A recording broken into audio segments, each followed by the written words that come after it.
Hello everyone, happy Monday to you all. Monday lunchtime, just gone 1 o'clock. Apologies, we're a little bit later than we maybe thought we would be. That's my fault, not this man, David Freezer, who's with me, to discuss, well, pretty much anything you want really. Norwich City, of course, are back in pre-season training and action too. This man was there, and we'll get all his views on that. Latest transfer news, not that there is much around at the moment. And of course, I'm sure if anyone wants to speak to us about the World Cup, we'll talk about it, because these things don't happen very often. So we are open, our doors are open. We'll be with you for the next 20 minutes or so, probably, depending on how things go. Let us know where you're watching from, because that's always interesting, especially as we're in the middle of a literal heat wave, Mr. Freezer. Warm, yeah. Mr. Freezer. I don't remember Italia 90, do you? I was... Yes, I do, yeah. 4, so... I remember it well. I was 9. I remember being allowed to stay up to watch the games. I remember David Platt's extra time winner against Belgium. I remember Robert Fleck coming on for Scotland and the caption having him down as Flack.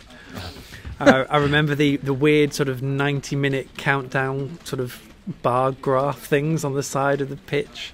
The world has changed since then, isn't it? Just a little bit.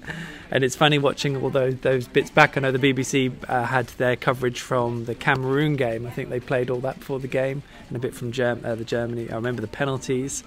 Don't remember the third, fourth playoff. And I think I saw some of the final. But yeah, it was. And I've seen other people tweet and post this as well. It was like the first moment that football in their youth, around my age, really sort of came into their consciousness, especially with then England not qualifying for 94. I remember a little bit about the European Championships in 92, which were a massive, huge disappointment. And then, of course, we had Euro 96, which stepped everything up again. So I remember the San Marino game. That's the first England game I can remember, actually, because they fell behind, didn't they, straight away to San Marino. Right, yeah. And then Ian Wright scored 4 and they won 7-1. They did, yeah, that's my first England memory. Because I remember World Cup 94, but obviously we weren't there. But I remember that was a really hot summer as well, because we had a portable telly that you could take to the end of the garden, and I remember having barbecues and stuff. But got to love a World Cup. I mean, and this has been a good one. This really has been a good one. It's been a phenomenal World Cup. I think obviously nothing particularly predictable about it. The atmosphere seems to have been great, which does often happen. No trouble, which has been... No trouble at all. Something we were worried about, wasn't it? Yeah, and I guess some of the hyperbole before the tournament probably helped with people not travelling and taking their chances and things like that. So that's, of course, great. And the scenes here have been fantastic. They have, yeah. Well. I mean, you were at the Railway Tavern, weren't you, last Wednesday for the Tuesday, wasn't it? Tuesday, for the Colombia game, which of course was the penalties. You managed to avoid the beer largely, didn't you? I did, yeah. No, I think when Harry Kane scored his penalty, one person's beer went on my shoulder. Right. I tried not to be like, "What have you just done there?" But I was a bit like, "Well, how have you hit me from here? I'm on top of a playhouse." Yeah. He wasn't trying. It was a good distance. Well, I don't know. No, because he didn't get my face. Right. As we saw Neil Perry, who was completely doused in the stuff. Yeah. I'm a bit worried about what precedent that sets for Wednesday, when we'll be back at the Railway Tavern. And are you going to be somewhere on Wednesday? Yeah, Sounds like you might be as well. Yeah, I think I'll be video in hand at one of the bars in Norwich. So somewhere like Stadia or Bar and Beyond, somewhere busy. Somewhere classy. Yes, somewhere where plenty of beer will be drunk. I'd imagine landlords are enjoying this World Cup more than anyone. Well, they must be doing a roaring trade. Wow. And I mean, even the guy, is it Paul, I think, at the Railway Tavern? He's obviously got this 100-seater stand. He invested money, didn't he? The stand. I don't think he'd paid for the knockout stages when we were there. Okay. So that was sort of next on his list. He was talking about extending it. I don't know if he's managed that. He was going to put it up to 250. End up being like that one in Russia. Massive temporary stand. Yeah, just over the road, because it backs onto a road. So at least the Playhouse is free. Actually, I'll put this out to you guys. I'm trying to think of a pun to rename this playhouse in the corner of the Railway Tavern. I want it to be after an England player or something. Gary Playhill is probably the best I come up with, or Jordan Hendershed. Hendershed, I like that. Which is nice to say, but still pretty rubbish. Hendershed. So there we go. Anyway, so World Cup, how exciting to be in the midst of a semi-final. As I said, it's only happened once in my lifetime, and I'm fortunate enough to remember it. It's only happened three times in history, and of course the first time they won the thing. So. I've just been digging in our archives for the EDP and the Eastern Evening News from 1966 ahead of the semi-final against Portugal, which was a 2-1 win. Bobby Charlton, a couple of goals. So we're gonna we'll bring you a bit of that in the next couple of days in the paper. Brilliant. But yeah, it feels like a good country to be at the moment, doesn't it? It does. Which, given the last year and a bit we've had, it's probably a good thing. But we won't get stuck into that, will we? No, let's not go there. Or David Davis. So let's talk about football. Look at that. You've got your team sheet out, Dave. It's so weird. We're talking about. There you go. Look at that. Yeah, hold it up. We're obviously weird that we're talking about a World Cup. Paul Chesterton is still in Russia, having his jaunt. He as is, I just said on the podcast. Caught up with him a couple of times because he's been doing a diary for us, hasn't he, in the paper, and it's been really nice to get that insight from behind the scenes. Fantastic. And he said that during the penalty shootout against Colombia, his hands were literally shaking. He was just so pumped with adrenaline. Great pictures. Yeah, it's got the anti-shake setting on, isn't it? Yeah. But he said he managed to keep us cool enough to get the job done, but he said, his heart was really thumping. I'd love to have been in his position. Absolutely. Not so much against Sweden. No, not so much. But Friday night, Kings in town, the walks. Norwich back in pre-season training and then action happened very quickly. I was off for a few days, holiday. I went to Southwold. It's very nice. Oh, did you? Yeah, I did. Oh, I like lovely part of the world. I know it's in Suffolk, but we're open-minded here. Paddy Davitt, he's back in the office today. First day back after a couple of weeks off. He got married, which is obviously a big thing to do when you're off for 2 weeks. It's more than I did on my last week off. It was yourself and Mr. Lakey taking in the joys of the walks. Chris rolling back the years, taking into Norwich City action, but of course he's got a bit of expertise on Lynn as well, because that's where he tends to be when he's covering games nowadays. Now that he's head of sport, he doesn't really get the time to get to loads of games. It was a strong team to start with. New boys, Timo Pukki, Felix Passlack both played. Moritz Leitner, of course, sort of a new boy, isn't he? But of course was here on loan last year. But Kenny McLean, Ben Marshall, and who's the other one I haven't mentioned? Emi Buendia. Yes, they were not involved. Buendia probably won't be involved until the Germany tour. We found out afterwards when speaking to Daniel Farker. He's just got a little calf niggle, and he did start pre-season later than everyone else because he was still Getafe, wasn't he? I think he only finished his season at the end of June, pretty much, or mid-June, wasn't it? It was quite long, wasn't it? So have to be a little bit patient for him. But I would have thought we'll see Ben Marshall on Tuesday night. Kenny McLean, don't know, because he had some Scotland action, didn't he? So again, he may not be until the German tour. And likewise, Ben Godfrey, Shrewsbury season was very late. So I think all mitigation that. And I think Grant Hanley had an injury. He had sorted out his groin, didn't he? Because he pulled out the Scotland friendlies. Was it shin splints as well? Was it shin splints? Scotland, Can't remember which it was now, but I have a feeling that they had a proper programme for him and they're maybe taking his time. So hopefully we'll see him very soon. Didn't see Louis Thompson. No, got some stuff on that for tomorrow's paper, plug. But good news-ish. I won't say any more than that for now, but keep an eye on the website tomorrow, PinkUn.com for that. But yeah, Louis shaping up quite well, but whether he is ready to play at Lincoln tomorrow night, I don't think it's quite that far along yet. And Daniel very much, still treating him with kid gloves. They know that he's just come through nearly 2 years of very serious ruptured Achilles. That's a very serious injury once, let alone for it to reoccur. So they are being very careful with Louis. But interestingly, I did ask him whether a loan would be an option, and he didn't seem to be under the impression that that was something that was definitely needed. So we'll see. Tomorrow's papers. Keep them around the place, indeed. All right, then, let's have a look at some of your messages, shall we? Ashley Bootle, do you reckon they could just release Matt Jarvis? It's a bit in the paper and online today, of course, on Matt Jarvis, who isn't fit enough to feature at the moment. Clearly, whatever his injury woes are, they are continuing, be it summer, pre-season, football season. Seems to be pretty consistent. Kevin Andrews, let's sell Jarvis to TalkSport for Ipswich commentaries. Could be an option. I think the thing with Matt Jarvis, he's got a year on his contract. It's a lot of money, and by all accounts, I imagine it's not going to be a case of settling or insurance or anything. So, might just have to wait it out, because he's not going to go and play anywhere else, is he? No one's going to want him. No. These things become quite complex. I wonder whether the fact that he tried to come back in March would have any bearing on an insurance claim, because if he has tried to play football in the last year, then they may sort of try and get out of it. But clearly that didn't go to plan. It lasted 20 minutes. He hobbled off. It was a under-23s game against Fulham, which they lost 3-0. And I remember being there, and Matt just sort of went down off the ball, went down, sat on the turf, and just his body language. I remember talking about it at the time. His body language looked to me like, I don't think I can do this. It didn't look like he was particularly injured or hurt. It was just, I don't feel right. I don't feel like I can play football at the moment. I do wonder if there's something psychological in terms of, you know, playing. Well, I suppose we all do it, don't we? We run and we play through knocks, and it's the same with footballers. I mean, I think you have to look at Dele Alli away with England. He is clearly not fit. He's clearly got some sort of issue that he's having to manage, and I don't know. It's very difficult, I suppose, psychologically, if you've had a lot of injuries, to be mentally strong enough to go through that, and you want to be in peak condition. You want to be better so that you can prove yourself, and if you haven't got the mental strength to feel that you can do that, if you're feeling your groin or your knee or your ankle, then that can be a real issue, and I don't know how you get over that, got to be honest. And that's just fitness as well, let alone playing at full capacity in terms of football, championship football, to his ability.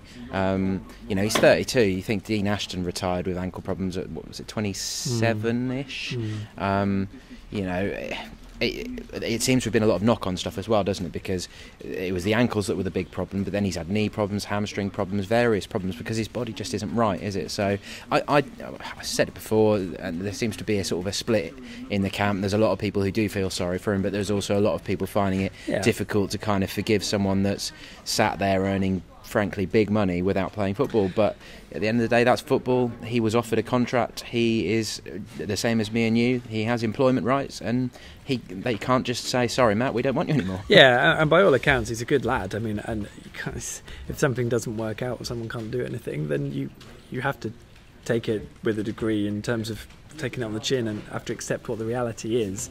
Likewise, you obviously had a fair bit of conversation when Stephen Naismith joined Hearts on loan. I think a few people were saying, well, this is the worst signing Norwich have ever made for this reason and that reason. You have to say that Matt Jarvis, if we don't see him out on the football pitch in the next year, which you'd have to say, judging by past experience, is highly likely, he's up there as well as one of the most expensive flops of signings. And I guess the frustration is with Stephen Naismith, it never happened. He was always fit, but it never quite clicked on the pitch. With Matt Jarvis, it was a signing that was made permanent for various reasons while he had a knee injury, off the back of years of injury problems. You know, hindsight's a wonderful thing, but sometimes it doesn't mean that you haven't got a slight view about what the situation was beforehand. But such is life. Well, speaking to Daniel Farker about it, he was quite short on it. You know, he wasn't being particularly expansive, and you could see the disappointment on his face. And he said that Matt is obviously very disappointed as well. But it seems he's not even training. Well, I think he is, you know, in the gym and things like that, isn't he? But he's not out on the pitch doing full pre-season training with the rest of them, and it doesn't seem that he's going to be able to. No, indeed. Okay, what else have we got here then?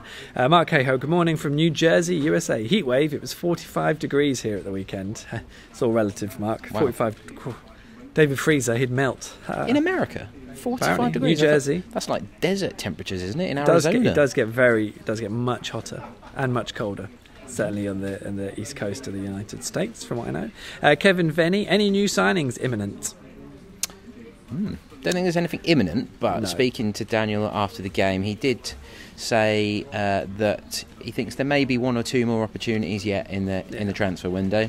No suggestion that they are done for this transfer window, because there is still obviously some outgoings which could then free up a little more flexibility. Say Nelson Oliveira, maybe Ivo Pinto, if either of them are surplus to requirements. We still don't know for certain, but there's still a month for the window left, isn't there? So plenty of time to get some more stuff done. Daniel said he was not awake.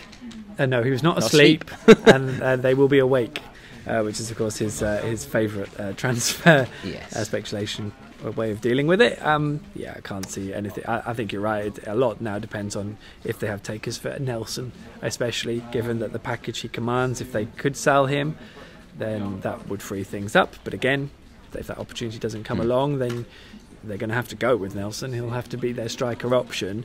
What at least hopefully they're getting now is a chance to play.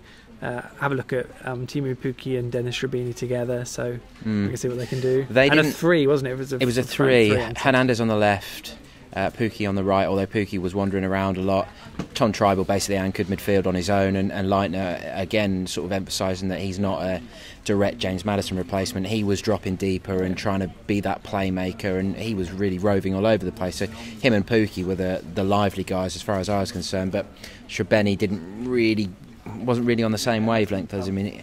There was a header in the first half and one shot which he put wide of the far post, which should have at least tested the keeper really, and then he absolutely clattered the bar in the second half after some bad defending from someone for Lynn. The team sheet doesn't show it, but some of the Lynn players came on the second half without numbers on the back of their shirts, so we didn't really know who they were. Really? Yeah, that was helpful. But one of them was a player, Lee Beavers, who played for Colchester in the 7-1 at Carrow Road back in 2009. What day that was. He's now player coach at Lynn. There we go. Brilliant stuff. Lewis Plummer. Just seen a report saying the Rhodes deal is back on. Have you, Lewis? Or have you seen a tweet which has been turned into a report? If it's back on, if Wednesday have decided that they're going to charge under £1 million and take on at least 3/4 of his wages, I would imagine, and even then it'd probably be a push. It can still be doing. I mean, Friday was a bit of an odd one because it kept changing seemingly, and then we spoke to Daniel about it after the game. As expected, no comment, which is par for the course of Daniel. Of course, he has the kind of protection almost of Stuart Webber as a sporting director. You need to speak to him about that. We don't get to speak to Stuart Webber after every game, unfortunately.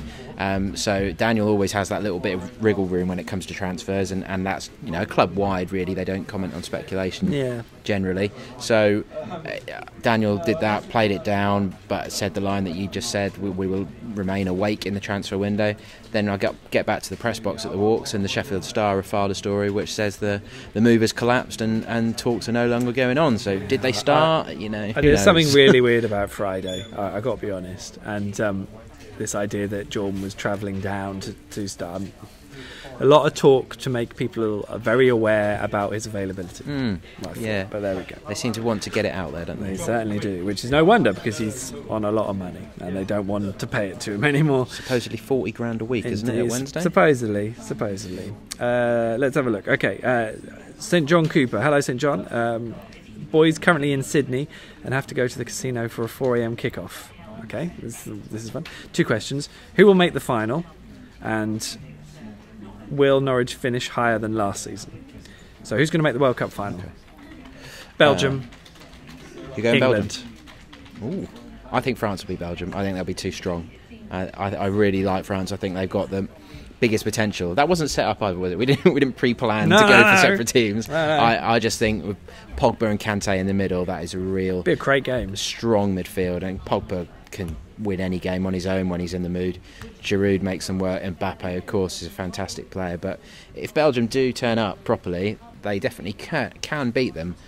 I think it will be France-England. I think. Ooh. But I think both games will be really tight. I think both could go to extra time. Yeah, quite possibly. And penalties, but we're good at those now. So it's fine. It's fine. Adrian Gowling. We're back to front. So the team sheet came up back to front. It's a Facebook Live quirk. But when we put this back out on the YouTube channel and at PinkUn.com, hopefully I'll flip it. If you've got really good eyes, I can hold it up like that if you can read through the sheet. Let's have a look what else we got here. Tony Bishop saying he's just heard Jordan Rhodes on loan is moving on again. Okay, when he arrives, I'll buy it. Ollie Starling, anyone know any outdoor screenings of the game on Wednesday in Norwich? No, not in Norwich. I've wondered about Railway Tavern in Durham. I'd wondered about that for Saturday, but of course it was the Lord Mayor's celebrations at the weekend, so that would have made that pretty much impossible to have it in, say, Chapfield Gardens or something like that, and they don't have the big screen outside the Forum anymore in Norwich, so short of I guess a private company or something approaching the City Council or even Norwich City or something, it's something that's just probably unlikely to happen, isn't it? But also I wonder from the council's point of view whether they have got to consider the pubs are making this roaring trade like we were saying at the moment, whether they may be a bit annoyed if that trade was taken away from them. So I guess it's a delicate balance. Yeah, indeed. Simon Meadows, hi guys, loving what the England team are doing. Brilliant for all of us. Football's coming home. Adam Potter also says football's coming home, obviously. From a Norwich point of view, the youngster, I presume you mean Adam Ida, did the business against Kings Lynn. How do you rate them? Or the youngsters, probably, yeah. So it was all of them, because there was a few that came on. Of course, Adam Ida got the goal, the winner, Devonte Aransibia, thank you, Dave. Who I like. I've seen a bit of him, and I like him as well. So he's one who's sort of floated around for the 23s, and I think I've seen him play pretty much every position apart from striker and goalkeeper. And he's very strong, quick, athletic, and he took that goal really well, actually. Left-footed, slotted it under the keeper. Both goals came from Adam Phillips in midfield, winning possession. That one he threaded Aransibia through and finished nicely, and the second one he spread it left to Yannick Wildskut, who used his pace, and then a nice simple low cross to Adam Ida to put in at the back post. And that was kind of typical of what we've seen of Ida. He's a poacher. He's not necessarily someone that's going to run you the game, not somebody who yet necessarily got that sort of all-round game where he's going to dominate defenders, and doesn't really have the size for that, although he's quite a tall lad. But he certainly knows where the back of the net is, and big potential there. Who else did we have come on? Alfie Payne came on in central midfield alongside Phillips. Phillips looks like he's had a bit of a growth spurt. Wonderful ball for the winner, by the way, from Adam Phillips. Yeah, out to Wildskut. Yeah, that was very good. Who else came on? Aston Oxborough came on. They all came on about the hour, the young lads. He came on for Remy Matthews. We didn't see Simon Power. Timmy Odysseina came on in defence alongside the two new lads, which is Caleb Richards, who's come in from Blackpool, and Kieran Jones, who's come in from Luton. They both look like quite big units. Didn't have a great deal to do because Norwich took the game by the scruff of the neck by that point, and Phillips and Alfie Payne were really running the show. Anthony Spire up front along Ida as well. They both were sort of working in tandem during the Youth Cup run last year to the quarter-finals, but he got a bit of a knock, so he came off for Bilal Kamal, just came on for the closing stages. So encouraging, but and they did dig Norwich out of a hole because they were losing. The senior players looked tired. They've been doing double sessions all week and they didn't look fully sharp. It was only their first friendly, but the under-23s came on and they had the energy and the desire to want to show Daniel Farkel what they could do, and they did take their opportunity, so fair play to them. And I wonder whether maybe 2 or 3 of them just earned a place in the squad at Lincoln on tomorrow night, whether Daniel wants another look. It will be interesting indeed. And just on that, you mentioned about Remy, Darren Malia, we need a new goalkeeper. Agree? Maybe Ward from Liverpool, who is of course one of those who's been linked, but Remy Matthews, of course, as far as I'm concerned, he's going to be given the chance to prove himself as number one, although it could be that we see Michael McGovern at Lincoln, because he'll obviously want some game time too. What did you make of Remy on? It was very difficult to judge. He had very little to do at all, really. Other than shovel the ball onto his defenders a few times, get down a couple of times to collect the ball. The goal was scored while he was still on the pitch, if I'm remembering correctly, but I don't know what happened really there. The defence got themselves in a complete muddle, and Toby Hilliard was completely unmarked, open goal in front of him from 6 yards. So whether they thought he was offside, perhaps it's difficult to tell from the view that we had. But yeah, you couldn't judge Remy on what you saw on Saturday. There was no genuine saves to make. But I'm with you. I think he'll get the chance. I think the club have banged the academy drum big time this year, and to have another Declan Rudd, Joe Lewis, Jed Steer slip through the net and go off somewhere else and make a career, I don't think that timing would sit particularly well with those people who have just invested in the academy bond. Indeed. St John Cooper again. Mike, things are so badly managed at our football club. I think that we should. I think that should be more of a hot topic than Matt Jarvis's fitness. I don't know why you think it's so badly managed, St John, given there was a £40 million hole Norwich needed to fill this summer. They did it in the first few weeks of the transfer window. They aren't in a situation like Hull were 12 months ago, where they basically had 8 players. They've secured the club's financial future for the next few years, and at least have a squad that they can work with. I don't know if it's going to be good enough to stay up or do what they want. I don't know. But to say that things are being badly managed, I would say is maybe more of a question over the 2 or 3 years before getting to this point. personally, and that's probably why we didn't start the conversation off on that topic. I think Stuart Webber and Steve Stone, in terms of where they've taken the club so far, have done everything.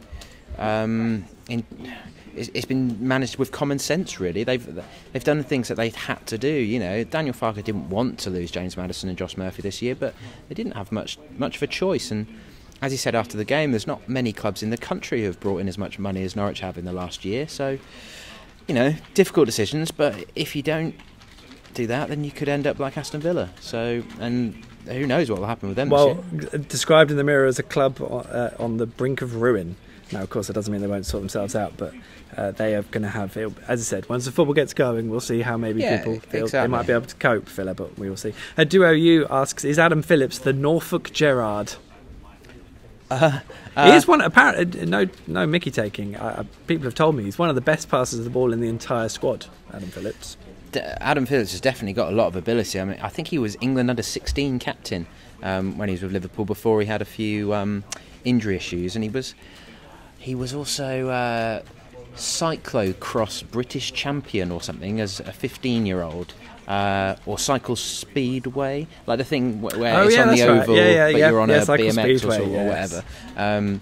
Which is quite a random fact, but I like Adam Phillips. I mean, he had that loan at Cambridge second half of last year, didn't he? And I went and watched him in what proved to be Sean Derry's final game, which was a 0-0 draw with Luton, and it was terrible and freezing cold. But Phillips was taking set pieces that night. He was Derry had very much invested in bringing in a guy on loan and making him part of the team.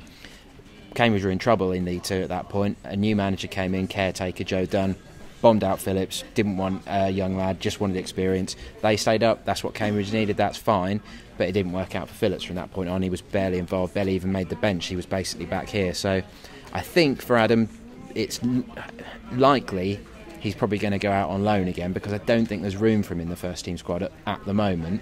But I think the lad has got a future. There's a reason why Stuart Webber brought him in. There's a reason why he was at Liverpool as a young guy. But just from what we saw in the second half at Lynn on Friday, that looked like somebody who's been working hard in the gym over the summer and looks ready to really give this season a good go.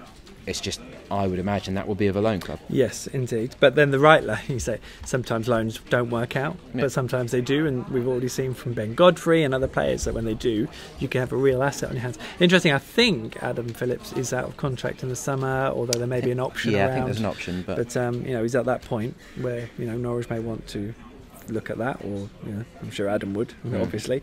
Billy Pointer, big question. I'm going to Germany for a week next week, but heard the Berlin game is behind closed doors. Now Paddy's over here and he's often joking. Pad, don't believe it is. Berlin game behind closed doors. I'm getting a shake. Not at this moment in time. Okay, so I mean, I would be led to believe that none of the check with the football club. Well, PinkUn.com, I put it all up there yesterday. All the stuff that the club put out is all on there, and a venue has been given for that game. I don't believe any of the 6 games at the moment have been flagged up as being behind closed doors. They've certainly not advertised it as. We will see. And clearly I think we've all picked up on the fact that it's not been the easiest tour to arrange, because it's quite late for the details to have been confirmed. That's not because Norwich were just not telling anyone. I genuinely think that there's things that have just taken a long time to confirm, and some things maybe still aren't confirmed yet either. Yeah, the Wolfsburg game hasn't got a venue or time yet, as if it has got a date. I can't remember that off the top of my head, but like I say, full schedule is at PinkUn.com. Ben Woodward, is Tim Closer staying?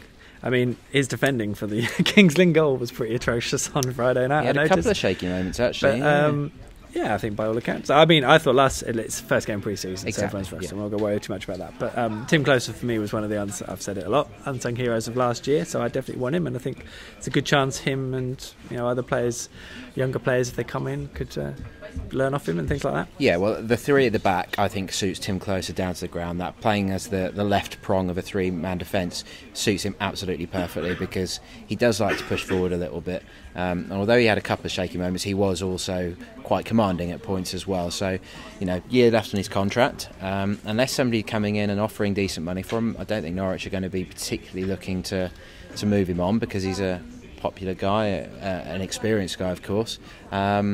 But he was on Swiss television last night, wasn't he? He put on yes, he was. Put on that's Instagram. Right, yeah. He was on World Cup punditry duty by the look of it. So maybe he's already thinking about the next step and moving into the media, because he's got a big personality, hasn't he? He has got a big personality. Loved him. Could be the Ian Wright of Swiss football punditry. I'd probably take that, I reckon. Carl Smith, that don't need Jordan Rhodes, waste of space and money. Pretty harsh. Let's have a look. And Andrew Smith, hi both. Looking at pre-season this year and last year, how do you rate the two NCFC squads? I mean, literally, we've had one game of this pre-season, and there's a lot of players we haven't seen yet. So, I mean, I hate pre-season. I think it's so hard to read anything into it. We have to. It's the only football we've got to judge them on for 6 weeks, 4 weeks, whatever. But I'm not. It's really hard, because you see you can be unbeaten and look brilliant all pre-season, then get smashed 7-1 on the opening day of the season, or you can look like an absolute dog's dinner, and then as Newcastle did, I think, a few pre-seasons ago, and then just hit the ground running when you go into league football. So you just never pinch know. Of salt territory, isn't it? You know, you got to take everything with that little caveat of things can change. The one that I always remember was before the Colchester 7-1 in 2009. I think a week or 10 days before that, they had drawn with a Manchester United select 11 at Carrow Road, and Tom Adeyemi had scored a screamer. So things were looking fine under Gunny in pre-season, weren't they? Yeah. And then they lost 7-1. Well, Marley Watkins screamer against Brighton, newly promoted Brighton last year. What I would say about the makeup of the squad, it feels like it's got a better balance, and there's a few more options available to Farke if I was to assess them. But it's hard when we haven't seen a lot of them play at this level. So I think there is still a bit of tweaking, and you know, we've mentioned the goalkeeper issue, and I think that if you're Stuart Webber, it's just not a priority at the moment. I think if you get deep into pre-season, or maybe the first game, and you've got worries about Remy, then you've still got until the end of August to make a loan signing. So if it was Danny Ward or Dean Henderson went to Sheffield United, didn't he? Freddie Woodman, two of the goalkeepers they have been linked with, then they've got time to do that. But as far when I look at that squad now, goalkeeper's not really the area that I've been worrying about too much.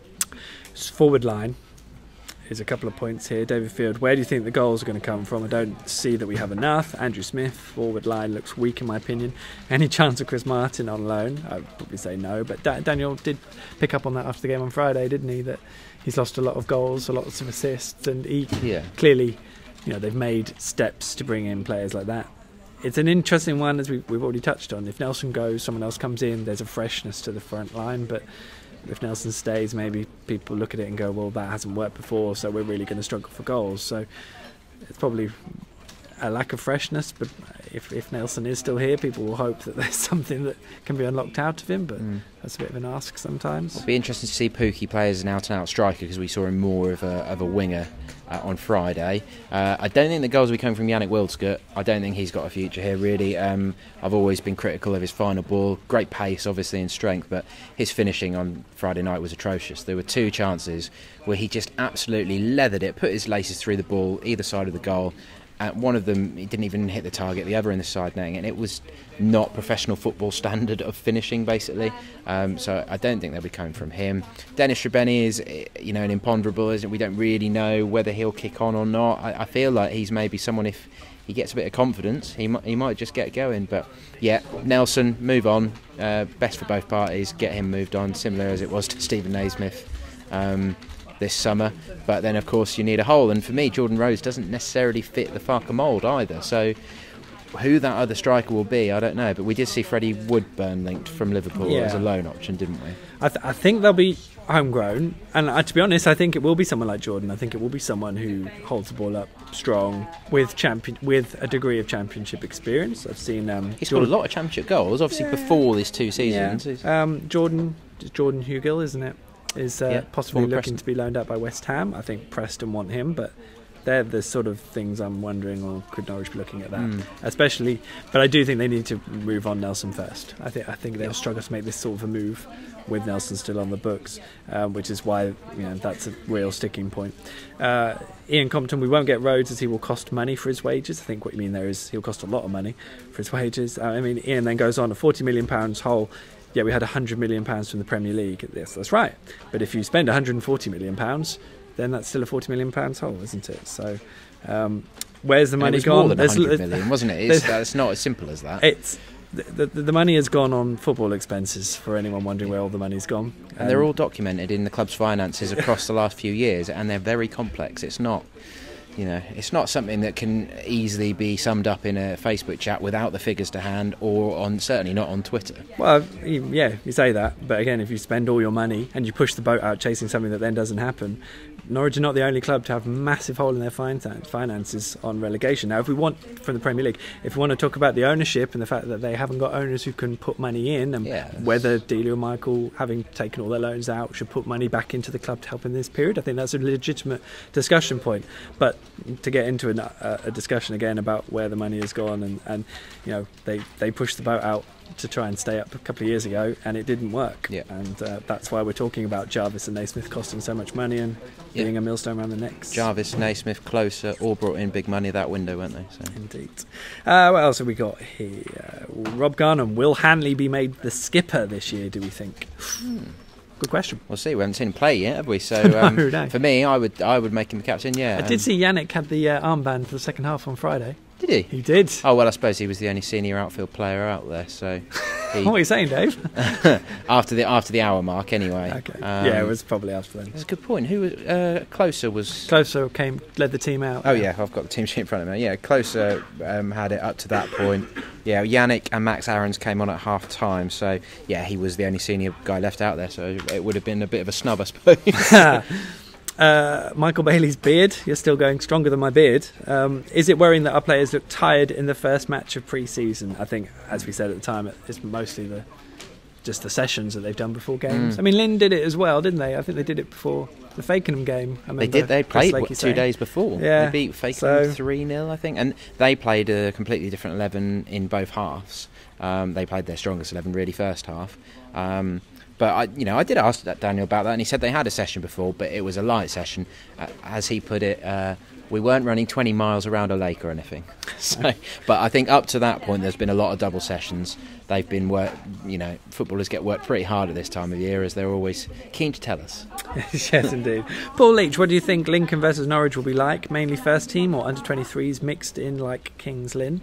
Yeah, I think there probably will be a few 23s there again, and I think the team will largely be the senior guys that weren't there on Friday. So you've got quite a lengthy list, haven't you? Tetty, Oliveira, McGovern, Pinto we know is out for a couple of weeks now, injured, Hanley, Jamal Lewis, many. All those guys that weren't there, they're likely to be involved in some way. It would be imagined they give a split of the games, most definitely, and of course there'll be 2 squads going to Germany because the under 23s have got 3 friendlies, just like the seniors have, and they're all travelling as one. But I guess they'll obviously train amongst themselves. What else we got here? Carl Walker, what colours? Oh, Paul Chesterton's watching. Hi, Paul, from Russia. Hope it's a nice room you're staying in at the moment. Carl Walker, what colours? Hopefully not still in Samara by the sound of it. No, indeed. Carl Walker, what colours are the away kit? And hashtag it's coming home, obviously. Punt on the away kit? Hopefully not purple. That's hopefully was that purple. Was it away kit? Oh no, black was the away kit, wasn't it? And then purple and black was the third kit. I did not like the purple one, but mainly because it just reminds me of that horrible game at Burton, which I don't want to live again. Here he is, Paul Chesterton. Afternoon from St. Petersburg in a taxi for a change. Hey. Is that one of those 4-hour taxi journeys? Love it. Ollie, will Yannick be here at the start of the season? Yes or no, Dave? It depends if anyone wants him, really. We've had quotes on the website, haven't we, from Paul Cook, Wigan manager, who all but admitted that they did want to sign him and Callum McManaman, who were both previously very popular players there that they cashed in on, and they then of course got relegated. So Wigan seemingly want him. It's just whether Norwich can come to a financial agreement, because they're going to want Wigan to cover a good chunk of his wages, really, aren't they? Indeed, yeah, spot on indeed. We'll see. Steve Chick, what about Nelson's tweets during the World Cup showing how meaningless possession stats can be? Good point, wasn't it? As Germany lost, but I think we clocked those. Good old Nelson, he can't help himself sometimes. Are we going to be able to buy Pookie pies at Carrow Road? That one's from Mark Hayho. That's not bad. I like to blame it on the Pookie in our last Q&A. That was someone's username. So I need to find out what Pookie means in Finnish. I'm going to do it now. Go on then, Dave. Because somebody told me that it meant goat, and then somebody said it meant something else. So you really greatest of all time. Let's find out. Jonathan Parker, problem with Oliveira is, will anyone want him? He didn't exactly paint a good picture of himself with performances and attitude. It will be interesting because don't forget, Nelson Oliveira gave a magazine interview just at the start of the summer, basically saying he had a move lined up. So we will see, won't we? Harry Potter, who were the standout players at the friendly match? Can you give us a standout player while you're doing that, Dave? One. A standout player from Lynn. The Lynn game. I don't think there was a real standout player. I mean, Pookie was the one that I thought was the most lively threat. I think everybody looked a bit leggy, really. Paslak looked bright going forward. There were a few times when he thought he should have had a foul that wasn't given, and then he was like, okay. And I think he'd woken up to it by the end of the game, and clearly once the championship season starts, he's going to have to have been alive to that, because that was the sort of thing we saw with Vrancic when he came from Germany, wasn't it? That you don't get fouls for the same things you do over in Germany once you get here, and it's far more physical. So he did mention that about when he was in Scotland, didn't he, about the physicality of it, so that will be interesting. With Pookie, sorry, I'm on Paslak now, but just about Pookie, but no one was great in the senior setup. Phillips probably the one for the 23s. Brilliant. What else have we got left? Lewis Plummet, is Todd Cantwell injured? Well, he did his knee just towards the very end of his loan spell with Fortuna Sittard. I think he's pretty much fit now. I think Van Daniel said he'd be back probably next week. Supposed to be back in training today. Yeah, so he's pretty much there, but of course he hasn't done any pre-season yet, so I doubt we'll see him tomorrow night. We'll give him a few sessions. Joachim, I hope that's right, Broberg says Pookie is pronounced the same as cookie. So Pookie. I asked Daniel and said, Pookie, am I pronouncing that right? And he said yes. Pookie. So Pookie. I'll take that. Mark Cahoe, Pookie. Buck, Santa, Trestle, Goat, Horse, Billy Goat. What? I think they're all the possible meanings of the word Pookie. Oh, right. I hope that's Google Translate. Google Translate is letting me down here. It's just telling me it means Pookie. But I don't say cookie. Do you say cookie? You say a cookie. Cookie. Pookie. It's telling me it means buck. Pookie? Joachim, is it Pookie or Pookie? There you go, that's something. We've got a couple more minutes. Pookie? Pookie or Pookie? That's what I want to know. Michael Carwood, more importantly, what than that, thoughts on the new kit? Any insight into the second and third? Wouldn't dream of telling you even if I did. Blaine Norman, Peterborough chairman, tweeted that Maddison has had his release clause hit by a championship club. Norwich? Nah. Marcus Maddison. If there's a if there's a £6 million buyout clause, release clause, Norwich ain't hitting that. I think it's Forrest who's supposed to be the main suitor, isn't it, for Marcus Maddison? So anyone with money. Is there room for him in the squad now with Norwich either? It's the same with Harry Wilson, actually. As much as Harry Wilson is he looked really good for Hull, and I think he'd be an excellent signing. I'm not really sure there's much room for him here. I think they would like another winger, but then are you possibly saying that would be in place of Yannick? That's probably the feeling I suppose, get. But Harry Wilson's only coming here if he's playing. Liverpool, he's going to presumably be one of the best players in the Championship next year. Liverpool are going to expect him to be starting. They've signed Emi Buendia. I don't think he's going to want to be sat on the bench, is he? If you had a choice between Harry Wilson and Onel Hernandez, I'd have Harry, personally. Well, Onel looked rusty to me Friday. I mean, his pace is always very threatening, but his touch looked way off. There was one moment in particular, I remember Pookie played a nice ball through, and Onel was clean through, but his touch just killed the move. But again, as we keep saying, it's the start of pre-season. Hopefully, it's the same with Hernandez, Shribeni and Leitner. That's what everyone was saying at the back end of last year, wasn't it? Can't wait to see what they can do once they've had a full pre-season. So they very much haven't had that yet. Cha-ching! Here it comes. Tom Vale, we haven't had this one yet this week, so we might as well get it again. Any chance of Harrison Reed coming back, or is that ship sailed? Ship's gone as far as I'm concerned. Scored the other night, didn't he? Did score, and from what I could tell, he scored from right back. So I don't know if Southampton have gone, okay, let's give you a proper go there and see how you can get on. Or at least right wing back, he charged from that area. Certainly on the flank, yeah. It was a good finish, it was against Schalke, wasn't it? So decent opposition as well, fair play to him. Maybe he can force his way in at Southampton. Indeed, which of course will be the aim for him, most definitely. Joachim says the first one is the closest. So it's Pookie, not Pookie. Pookie. I'm confused. Pookie. I'll take that. Brilliant. Thank you very much, Joachim. So, are we going to have the Pookie monster? Yes. He's good. Michael's booing me. I can't remember what I answered to that, but I'll take it. Thank you, Michael. Lewis Fuller, do you think Sean Raggett has a long-term future at Norwich? He's got 2 years left on his current contract. Yeah, we touched on that slightly earlier, didn't we? Paul Warne, Rotherham manager, was at the Walks on Friday night, and they have been linked with loan interest in Sean Raggett and Ben Godfrey already. They have. Godfrey wasn't playing, but clearly Paul is a Norfolk bloke anyway, so he may just have been scouting, but I think he was there to see Mr. Raggett. I think Norwich have got to work out if they can afford to have him not here, because that will leave them with only 3 centre-backs. So it depends whether you're going to go with 3 at the back most of the time, which I still don't think they will. I think Daniel prefers having 4 at the back. But there's an element that if he is here, Sean, he'll need to play. I think he'll need to be given a chance by Daniel, and it's a huge question mark, I think, with Daniel over who he trusts. That's the big one, and Sean will be one of those. Can he trust some of these players that last season he didn't really seem that necessarily interested in? So we will see. Right.